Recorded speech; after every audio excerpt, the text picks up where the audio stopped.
Olá, pessoal!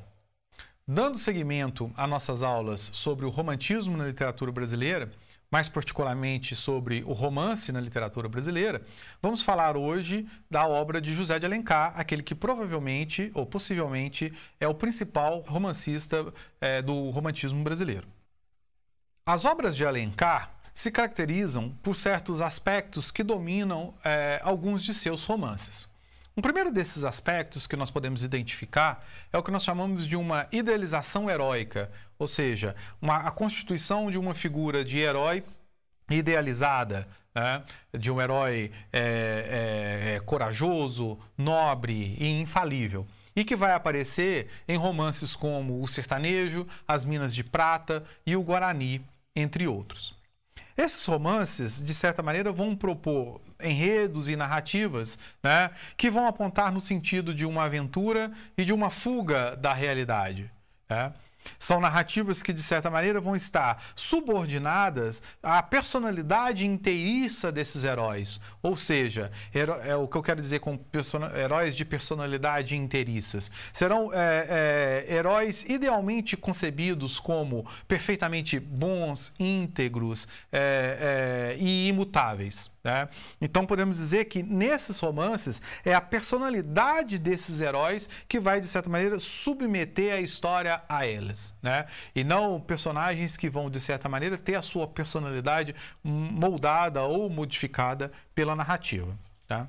Esses romances, né, justamente por esse caráter aventuresco, né, por um certo distanciamento da realidade, vão apresentar um tênue fio de verossimilhança literária, ou seja, são romances que vão estar muito mais abertos, né, a arbitrariedades do autor, né, que vai conduzir a história, que vai conduzir a narrativa, que vai conduzir o enredo, né, a partir, de certa maneira, muito mais a partir da personalidade desses heróis, tá? E vai ser justamente nesses romances, né, em que o Alencar irá fixar uma espécie de modelo de índio ideal, né? O modelo do índio que vai, de certa maneira, caracterizar o indianismo no romance brasileiro.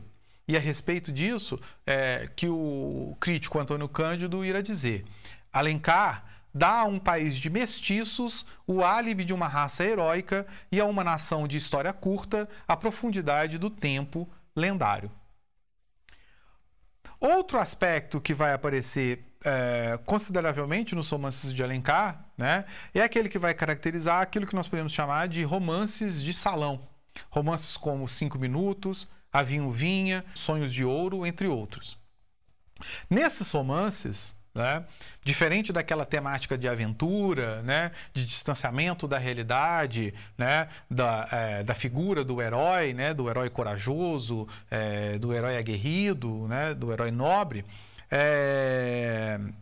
o que nós vamos encontrar, né, são personagens bem mais amenas, né, muito mais submetidas a dimensões como a ordens como o dever e a consciência do que as paixões, tá? Podemos dizer, né, que nesses romances de salão, a grande maioria deles romances de perspectiva urbana, né, a trama, o enredo, vai se constituir a partir de um obstáculo, né, de um impedimento à união dos namorados. Quase todos esses romances, né, vão se constituir em cima dessa ideia de uma relação amorosa entre homem e mulher, né, homem e mulher cândidos, né, homem e mulher bons, tá? Inteiriços também em sua constituição, né? Absolutamente bons e absolutamente cândidos, tá? Que vão estar, de certa maneira, muito mais submetidos à noção de dever e à consciência do que às paixões que, de certa maneira, vão movê-los, tá? Como romances quase sempre de temática amorosa, o que irá mover, né, o que irá constituir essas tramas e esses enredos quase sempre será um obstáculo à união desses homens e mulheres, né, ou um obstáculo à união desses namorados, vamos dizer assim. E são romances que, diferentemente daqueles romances de perspectiva heróica, né, em que na maioria das vezes irão prevalecer figuras masculinas, né, nesses romances de salão, a mulher figurará, né, como numa posição central desses romances. A respeito desses romances, o crítico Antônio Cândido também irá dizer que Alencar, né, foi o criador de mulheres cândidas e moços impecavelmente bons.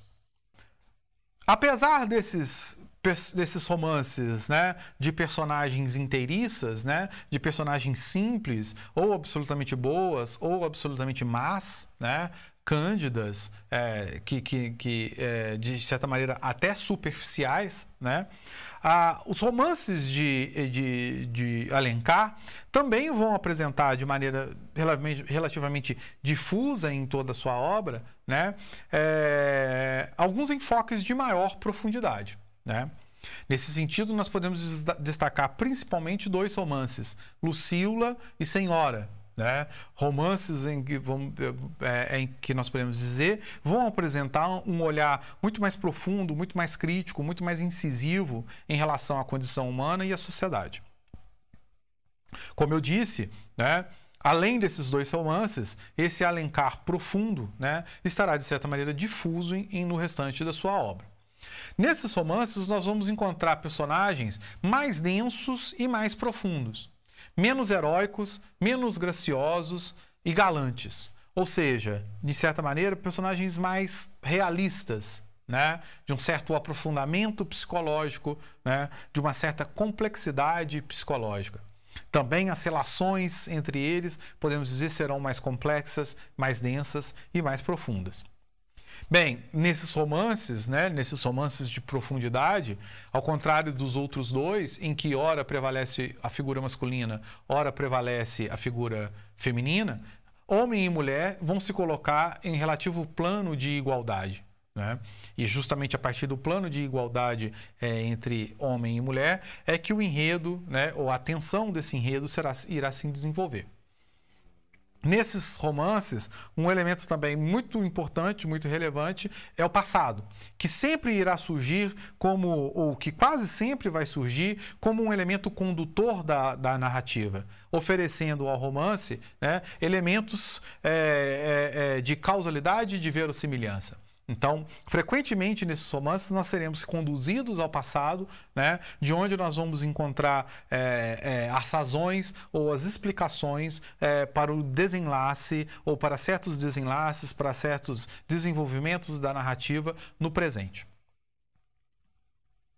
Esses romances do Alencar, né, os seus romances mais maduros, os seus romances, vamos dizer assim, de uma constituição mais complexa e mais interessante, eles vão apresentar, né, uma visão sociológica que, como nós vimos, é típica do romance e também, de certa maneira, típica do romantismo.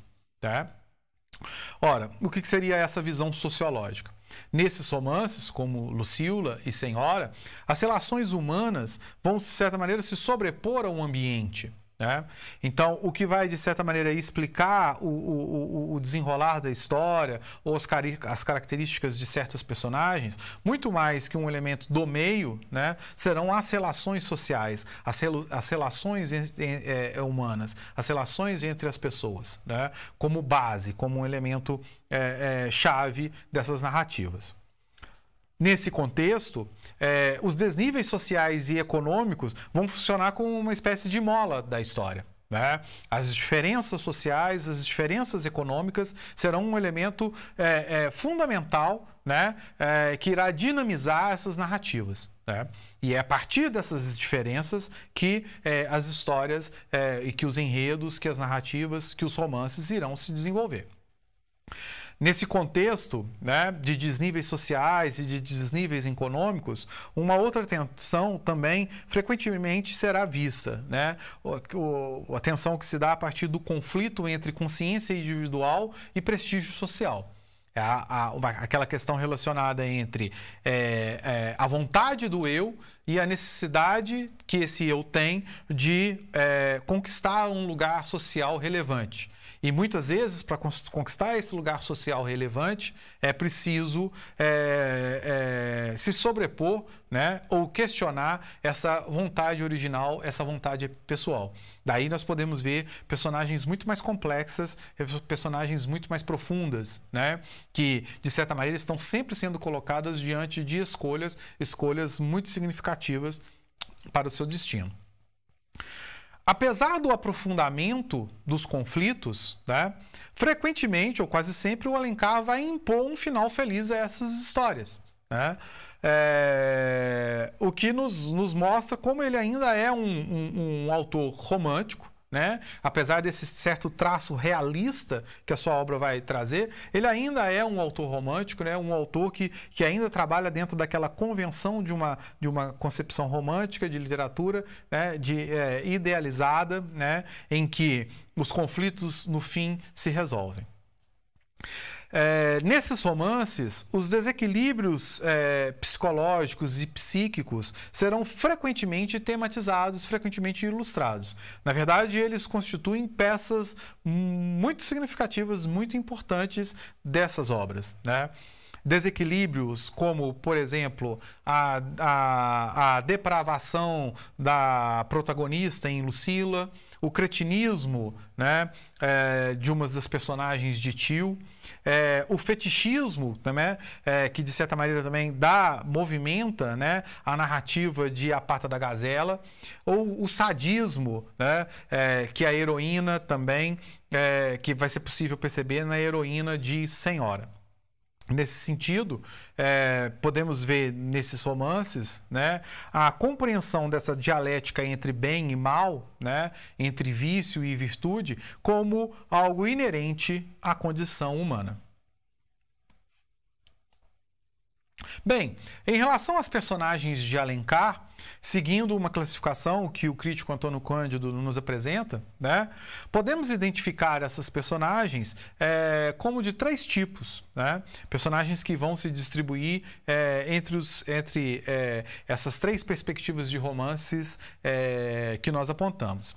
Nós vamos encontrar os tipos inteiriços, ou seja, aquelas personagens fixadas e imutáveis em qualquer circunstância, né? Então, ou as personagens são boas e sempre boas, ou as personagens são más e permanentemente más, né?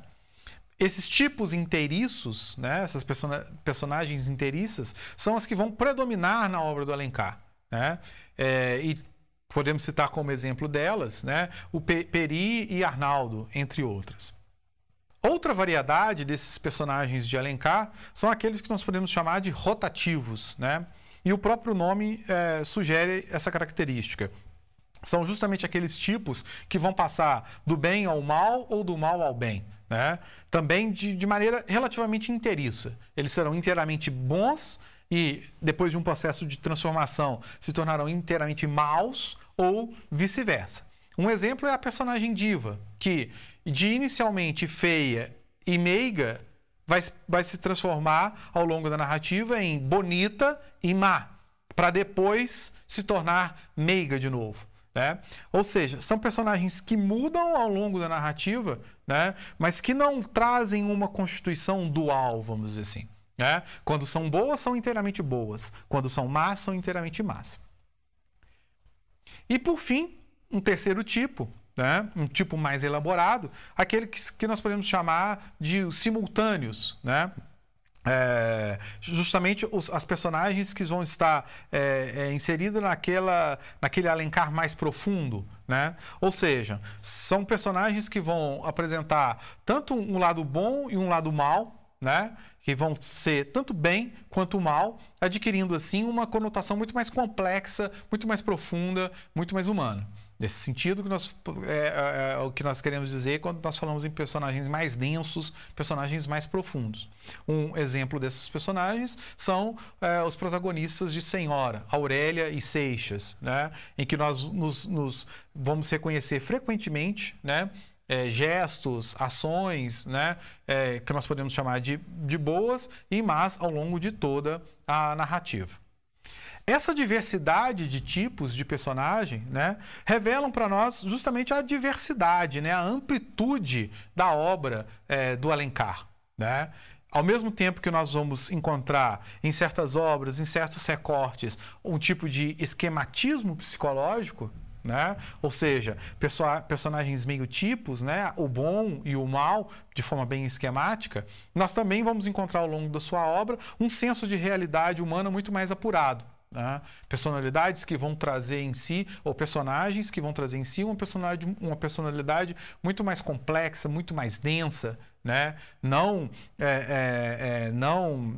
limitada a ser boa ou má, né? Mas trazendo justamente a complexidade, né, de uma condição muito mais rica e muito mais ampla. Tá?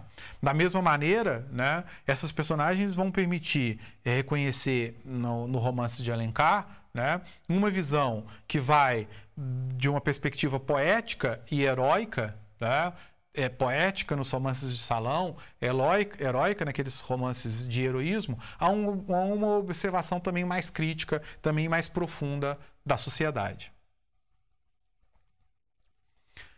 Bom, outras questões muito relevantes de serem comentadas a respeito da obra do Alencar.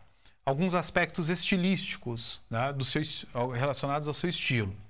Nós vamos encontrar nos romances do Alencar um grande uso da descrição, né, isso por conta do exaltado senso visual da sua obra, né, dos seus romances. Então, descrições de paisagens, descrições físicas de personagens, né, sejam paisagens urbanas, ou paisagens rurais, regionais, ok? O gosto pela peripécia espetacular e por revelações surpreendentes, né? Principalmente naqueles romances de aventura, né? Em que acontecimentos espetaculares, mudanças de direção da narrativa vão estar muito presentes.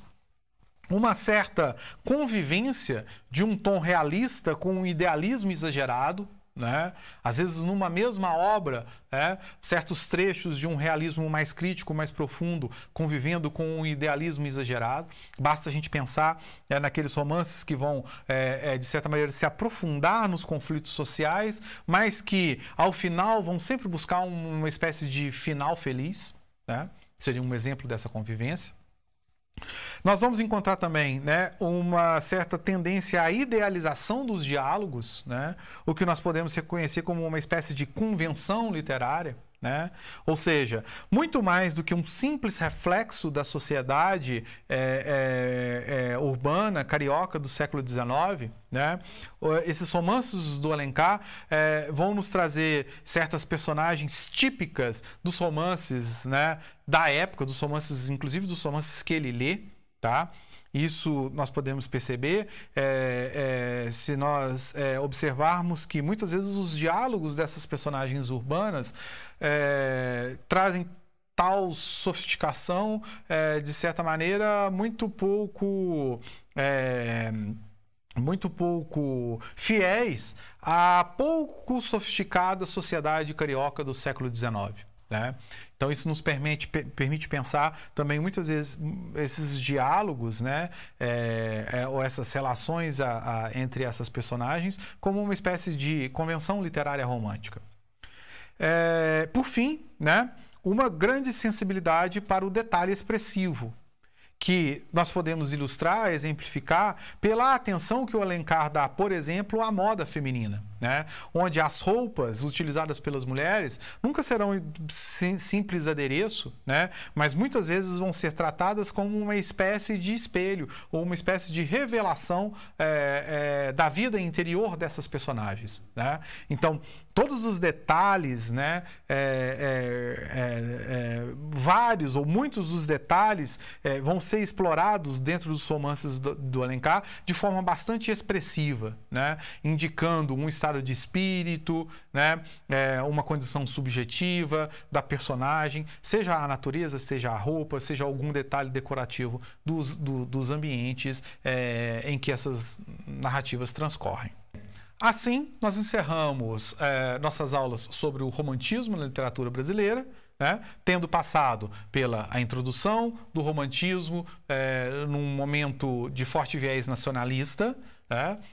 Tendo observado as 3 gerações da poesia romântica brasileira, com destaque para Gonçalves Dias, Álvares de Azevedo e Castro Alves, tendo visto também alguns aspectos relativos ao gênero romance e a sua introdução na literatura brasileira, coincidentemente com o romantismo, e tendo conhecido um pouco também da obra do romancista José de Alencar.